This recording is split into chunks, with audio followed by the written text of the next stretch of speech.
Inquiétude, irritabilité, tristesse ou troubles du sommeil.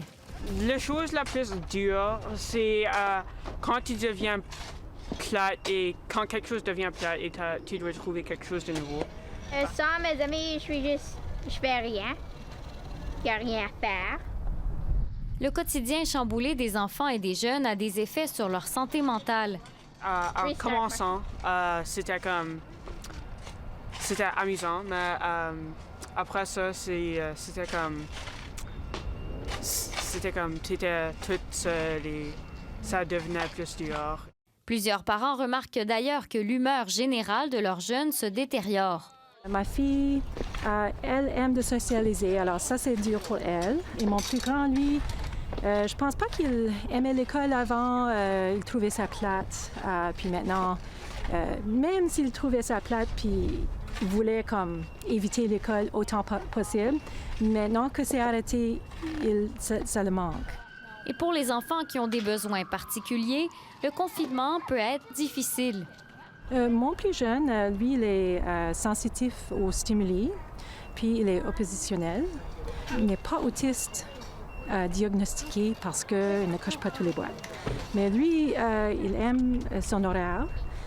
Alors, des jours, c'est difficile parce qu'on n'est pas vraiment sur un horaire. Maintenant, c'est comme tomber. Le plus dur, et surtout pour les adolescents, c'est le manque d'interaction sociale, selon cette psychologue. Avec l'école qui est fermée, mais aussi avec toutes les activités de groupe, que ce soit les activités de théâtre artistique ou les activités sportives, ça fait en sorte que nos jeunes ont un grand manque au niveau des interactions sociales avec des pairs. Puis je pense que ça peut avoir un gros impact sur leur santé mentale. Et même pour ceux et celles qui faisaient déjà face à de l'anxiété ou même à des phobies sociales, la pandémie est un défi de plus.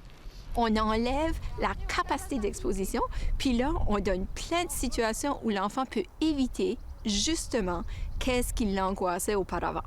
Donc, ça, c'est une de mes préoccupations pour des jeunes qui avaient déjà des anxiétés reliées aux germes, aux maladies, au social, qui fait en sorte que c'est comme la situation parfaite pour éviter. Puis on sait que la dernière chose qu'on devrait faire quand on est anxieux, c'est d'éviter.